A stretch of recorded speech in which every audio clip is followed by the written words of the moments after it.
का स्वागत है आपके अपने चैनल पे। आज की हम वीडियो में बात करेंगे गोडस मॉडल के ऊपर, जो कि डिविडेंड पॉलिसी का बहुत ही इम्पोर्टेंट मॉडल है। आज की हम वीडियो में इसका कॉन्सेप्ट सीखेंगे, गोडस मॉडल का पूरा कॉन्सेप्ट विद क्वेश्चन के साथ। अगर आपने वॉल्टर मॉडल सीखना है तो बेसिकली डिस्क्रिप्शन में आपको लिंक मिल जाएगा, उसकी वीडियो भी बनी हुई है वॉल्टर मॉडल। तो आज हम गोडस मॉडल की बात करेंगे।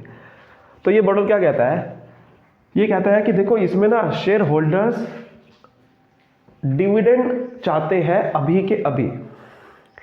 इसलिए मॉडल कहता है कि बहुत सारी कंपनीज में ऐसा होता है कि जहां पर शेयर होल्डर्स मुझे करंट डिविडेंड चाहते हैं, मुझे फ्यूचर में डिविडेंड उसको नहीं चाहते हैं।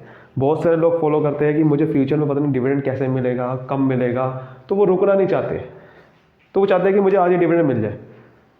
तो बेसिकली वो अप्रोच कहते हैं बर्ड इन हैंड अप्रोच। तो Gordon's model bird in hand approach को बताता है कि बेसिकली हमें जो डिविडेंड पॉलिसी बनानी है वो इसके हिसाब से बनानी है। हमें जो शेयर का प्राइस निकालना होगा वो इसके हिसाब से निकालना पड़ेगा। और ये बर्ड इन हैंड अप्रोच में अब इसको समझाने के लिए थोड़ा सा एग्जांपल लेते हैं। जैसे कि आप कोई डिविडेंड बांटने वाले हो आज, ठीक है। आपकी कंपनी ग्रोइंग कंपनी है, आपकी ग्रोथ रेट हो रही है कंपनी की। सपोज करते हैं आपकी कंपनी ग्रो कर रही है 5% से, यानी कि अगर आप पैसे बचाओगे तो 5% को पैसा बढ़ जाएगा हर साल, ठीक है। ये ग्रोथ रेट है आपकी कंपनी की। और आपको समझ में आया है कि यार देखो, लेकिन डिविडेंड जो है, करंट डिविडेंड बांटने वाले हो आप, लेकिन डिविडेंड जो है, सपोज करते हैं आपकी अर्निंग 50,000 रुपये की है और आप डिविडेंड बांटने वाले हो 10,000 रुपये का, ठीक है। तो ये 10,000 रुपये का जो डिविडेंड बांटने वाले हो, तो इसे शेयर होल्डर्स कह रहे हैं कि मुझे आज ही चाहिए, मुझे फ्यूचर में इसको इन्वेस्ट नहीं करवाना, मुझे आज ही चाहिए। बट आपको पता है कि ग्रोथ रेट 5% है। अगर मैं इसको डिविडेंड को इन्वेस्ट करूँगा तो फ्यूचर में ये डिविडेंड कितने का मिलेगा मुझे? 5% बढ़ के मिलेगा, ठीक है। 5% ग्रोथ के साथ मिलेगा, ठीक है। तो बेसिकली इसका मतलब क्या समझ में आ रहा है हमें कि डिविडेंड जो है, अगर मैं इन्वेस्ट करता हूं तो वो बढ़ जाएगा फ्यूचर में। सो अगर मैं इस डिविडेंड को आज ही दे देता हूं तो इसका मुझे ग्रोथ के बिना देना पड़ेगा डिविडेंड को, ग्रोथ फैक्टर को इंक्लूड नहीं करना पड़ेगा। सो ये इसलिए कहती है कि शेयर होल्डर करंट डिविडेंड को फोकस करते हैं, फ्यूचर वाले डिविडेंड को नहीं जो ग्रोथ के साथ मिलता है हमें। और ये एज्यूम करते हैं इस अप्रोच में कि हमारी ग्रोथ कॉन्स्टेंट है, फर्म की ग्रोथ कॉन्स्टेंट हो रही है, ग्रोथ होती रहती है। तो ऐसे केस में आपको डिविडेंड की जो वैल्यू है, प्राइस ऑफ शेयर की वैल्यू है, वो इस ग्रोथ फैक्टर को देखते हुए निकालनी। और वो कैसे निकाली जाती है ग्रोथ? वो ग्रोथ ऐसे निकाली जाती है, वो ग्रोथ ऐसे निकाली जाती है, ग्रोथ रेट। आपको यहाँ पर एजम्पशन वाल्टर वाली देनी है, वाल्टर वाली एजम्पशन, वही वाली एजम्पशन यहाँ पर भी काम करेगी। वो क्या एजम्पशन थी पहली? कि रिटेंशन मनी, जो रिटेंशन मनी है, यानी कि जो पैसा बचाते हो, जो डिविडेंड नहीं बांटते जिस पैसों का, उसी को आप इन्वेस्ट करते हो और वहीं से आपकी ग्रोथ होती है। रिटेंशन मनी को इन्वेस्ट करोगे और वहीं से रिटर्न आएगा तो वहीं से तो ग्रोथ होगी ना। तो रिटेंशन मनी ही इन्वेस्टमेंट के लिए यूज़ होती है और कोई सोर्स यूज़ नहीं होता इन्वेस्टमेंट के लिए। और दूसरी एजम्पशन बिल्कुल सिंपल सी वही है कि अर्निंग्स आपकी कॉन्स्टेंट रहती है, कॉस्ट ऑफ इक्विटी भी कॉन्स्टेंट रहता है। ये दो एजम्पशन इसमें भी कॉमन है। लेकिन यहाँ पर अब एक और नई एजम्पशन ऐड हो रही है, जैसे ग्रोथ रेट की। रिटेंशन मनी से आप यानी कि इन्वेस्ट करोगे, वहीं से ग्रोथ होगी। तो मतलब कि ग्रोथ रेट कैसे निकाला जाएगा? रिटेंशन मनी, रिटेंशन रेशियो से, मनी नहीं लेनी क्योंकि रेट निकालता हूँ मैं, रेट इनटू कर दूंगा रेट ऑफ रिटर्न से। सपोज करते हैं कि आपको रेट ऑफ रिटर्न 5% का मिलेगा, लेकिन आपको पता है पूरा 5% नहीं मिलेगा, क्योंकि आपने रिटेंशन सिर्फ 50% का किया है। पैसे को आपने सिर्फ 50% रोका है, 50% ही इन्वेस्ट करोगे ना, तो इसका मतलब 5% थोड़ी रिटर्न मिलेगा, पूरा 2.5% मिलेगा। 50% इंटू 5%, 2.5%, 2.5% के हिसाब से आपको ऐसा ग्रो होगा, बिकॉज आप 50% इन्वेस्ट करने वाले हो। तो ये शॉर्ट फॉर्म में निकाला जाता है G = B × R। B को बोलेगी रिटेंशन रेशियो, R को बोलेगी रेट ऑफ रिटर्न। यहाँ तक बात क्लियर है अच्छे से? चलिए आगे बढ़ते हैं। दूसरा यहाँ पर एजम्पशन लेके चलनी है, कॉस्ट ऑफ इक्विटी ज़्यादा रहेगी हमेशा G से। क्यों ज़्यादा रहेगी? बर्ड इन हैंड अप्रोच को फॉलो कर रहे हैं। कहने का मतलब यह है कि वो डिविडेंड लेना चाह रहे हैं पहले के पहले। अगर G बड़ा हो गया कॉस्ट ऑफ इक्विटी से, इट मीन्स आप पैसे को दोगे ही नहीं ना फिर। जैसे आपने देखा होगा वॉल्टर मॉडल में, जब रेट ऑफ रिटर्न ज़्यादा होता है कॉस्ट ऑफ इक्विटी से, तो आप dividend pay out ratio 0% prefer करते हो। क्यों करते हो प्रेफर, मुझे बताओ क्यों करते हो? क्योंकि जब आपकी पता है कि पैसे को बांटूंगा नहीं, कहीं पे इन्वेस्ट करूंगा तो पैसा बढ़ जाएगा, है ना। लेकिन यहाँ पर अगर ये ग्रोथ रेट ज़्यादा हो गई कॉस्ट ऑफ इक्विटी से, तो फिर इसका मतलब आप पैसे को बांटोगे नहीं। बट शेयर होल्डर कह रहे हैं मुझे बांटो, वो तो बर्ड इन हैंड अप्रोच को फॉलो कर रहे हैं ना। वो तो कह रहे हैं मुझे अभी ये चाहिए, मुझे डिविडेंड, करंट डिविडेंड चाहिए, मुझे फ्यूचर का नहीं चाहिए ग्रोथ के साथ। इसका मतलब मुझे अभी चाहिए। So that means that this is approach. अब हम इसको प्राइस को निकालना सीखने वाले हैं कि ये प्राइस कैसे निकाला जाता है। पी मतलब प्राइस ऑफ शेयर। वो कह रहे हैं कि भाई डिविडेंड बताओ मुझे कितना देना है, डिवाइड कर दो कॉस्ट ऑफ इक्विटी से।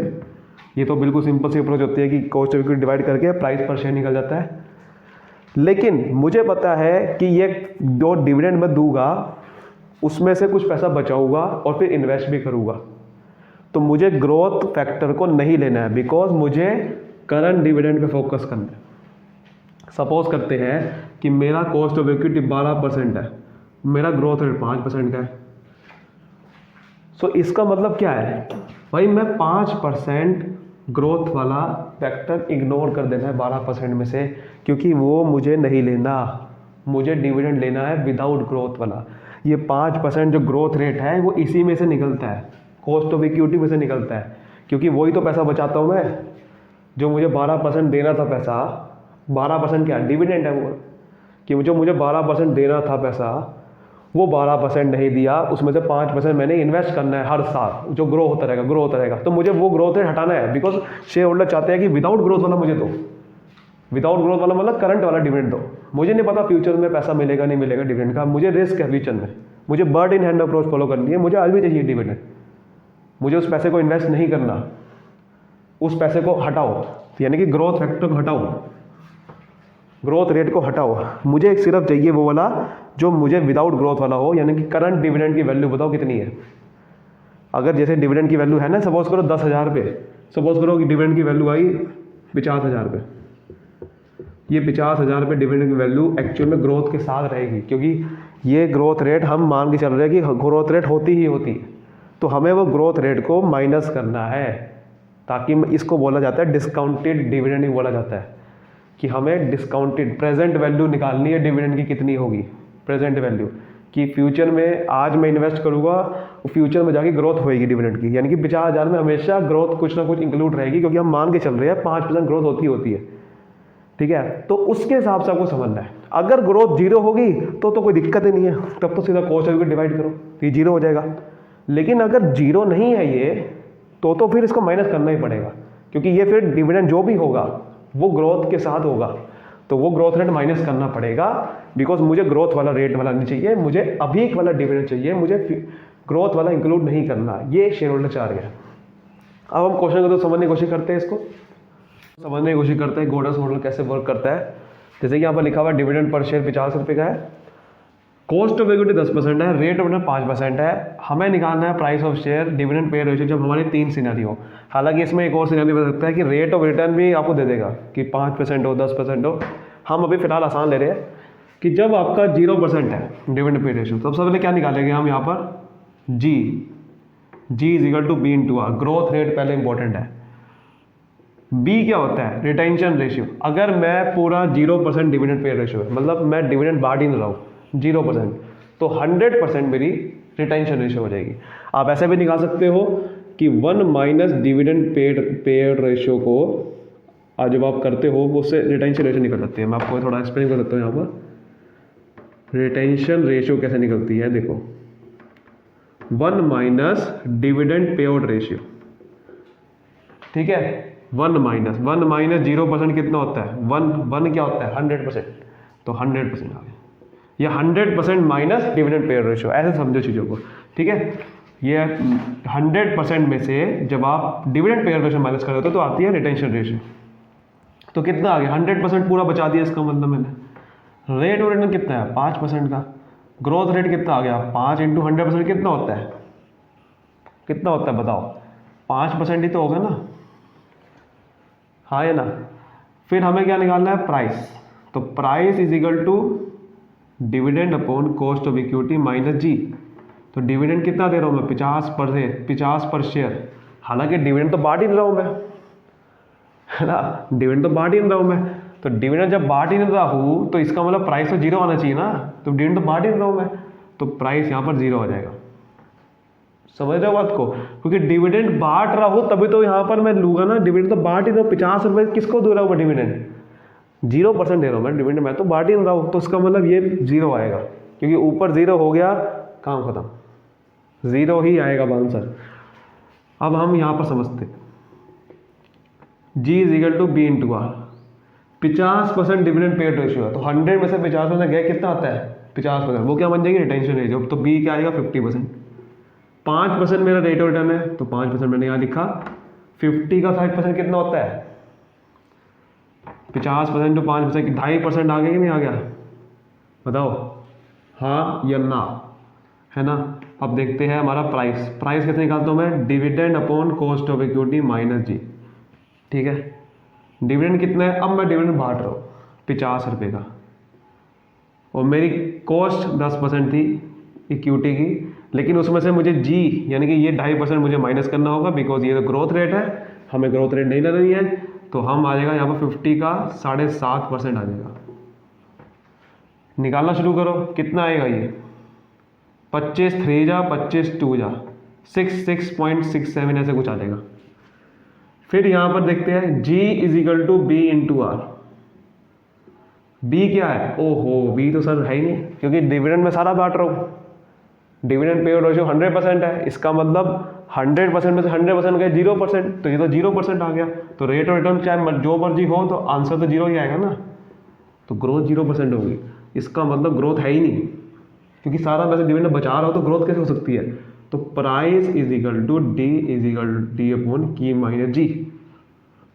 इस बार डिविडेंड तो बांटूंगा क्योंकि सारा बांट रहा हूँ, कॉस्ट ऑफ इक्विटी पूरा का पूरा बांट रहा हूँ, तो डिविडेंड सारा बांट रहा हूँ, यानी कि 10% का 10% मैं डिविडेंड बांट रहा हूँ, बचा नहीं रहा। जो बचाऊंगा वो माइनस करते हैं 2.5%। मैंने यहाँ पर बचाया 50%, तो उसका 5% ग्रो होगा, तो 2.5% मैंने माइनस कर दिया, बिकॉज ये मुझे डिविडेंड नहीं मिलेगा ये वाला। लेकिन यहाँ पर देखो जी मैंने 0% है, तो मैंने इसका मतलब क्योंकि सारा बांट दिया। लॉजिकली सोचे करो ना, तो रट्टन लगाना पड़ता है। तो 50 का 10% अपॉन आएगा, तो ये कितना आ गया बताओ, ये कितना आएगा 50 अपॉन 10 मल्टीप्लाई बाय 100, क्योंकि 100% ऊपर चल जाएगा, 0 से 0 घटा, तो 500 रुपये आ गया प्राइस। अब आप देखो ज़रा, अगर मैं डिविडेंड पूरा बांटता हूँ तो मेरा प्राइस सबसे ज़्यादा है, लेकिन डिविडेंड 50% बांटो तो कम है, और 0% बांटूंगा तो कम है। यानी कि सबसे ज़्यादा तो सबसे बढ़िया जो डिविडेंड पे आउट रेशियो कौन सी बनेगी यहाँ पर, 100% वाली, क्योंकि यहाँ पर प्राइस सबसे ज़्यादा है। तो इसका मतलब जब आपकी ये जो ग्रोथ रेट है, यानी कि जब आप पूरा डिविडेंड बांट दोगे, तो वो उस केस में ज़्यादा बढ़िया होगा आपका। हालांकि ये चीज़ सबसे इंपॉर्टेंट आपको समझनी है, यहाँ पर कॉस्ट ऑफ इक्विटी ज़्यादा होनी चाहिए हमेशा रेट ऑफ रिटर्न से। अगर ऐसा नहीं होगा तो ऐसा ये सीन नहीं हो सकता फिर, ठीक है, फिर माइनस में आ जाएगा नीचे आंसर। इसलिए बोलते हैं कि कॉस्ट ऑफ इक्विटी ज़्यादा होनी चाहिए रेट ऑफ रिटर्न से। तो आपने देखा कि ऐसे मॉडल में डिविडेंड पे रेशियो जितनी ज़्यादा होगी उतना ज़्यादा बढ़िया है, जितनी कम होगी तो प्राइस निकल ही नहीं सकता, और जितनी ज़्यादा होगी प्राइस निकलेगा 100% निकलेगा, और सबसे ज़्यादा निकल रहा है 100% पे, क्योंकि जब मैं पैसा बचाऊंगा ही नहीं तो पूरा पैसा मुझे मिलेगा। जब पैसा बचाऊंगा तो वो, क्योंकि हम बर्ड इन हैंड अप्रोच को फॉलो कर रहे हैं, जब पैसा बचाऊंगा तो वो नहीं ले रहे, वो ग्रोथ फैक्टर में इंक्लूड हो गया ना, तो वो हमें नहीं मिलेगा पैसा, जो पैसा बचा रहा हूँ, इसलिए वो नहीं लेना हमें, ऐसा ही सीन है। तो आई होप आपको अच्छे से समझ में आया होगा गॉर्डन्स मॉडल। अगर आपको अच्छे समझ में आया, वीडियो को लाइक करिए, सब्सक्राइब करिए। फाइनेंशियल मैनेजमेंट की प्लेलिस्ट में जाके और वीडियो देख सकते हो। तब तक के लिए मिलते हैं अगली वीडियो में। Bye bye, thank you.